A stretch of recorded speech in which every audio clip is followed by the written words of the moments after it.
Hi people. Today we're going to be looking at King and Rook versus King.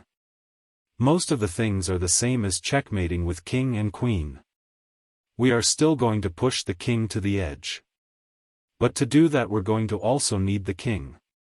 Not just the Rook. With the King we need to get into opposition. Opposition is when two kings are one square apart on the same rank or file. The kings cannot move forward since each king prevents the other advancement, creating a wall. The player not having to move is said to have the opposition. So to move the opponent's king back we'll be using the rook as well. We have to cut off the king with the rook. Then get into opposition with the king. Then give a check forcing the king to move back. Then keep repeating that all the way until the edge of the board.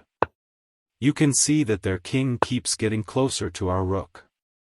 We can just move it to the other side of the board and keep on doing the same thing.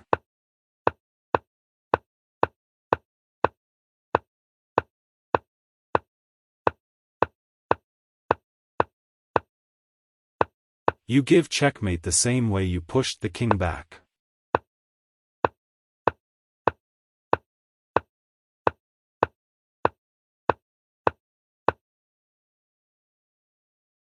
Here's a picture of my cat for this week. Thanks for watching. I don't know what day this comes out but yeah.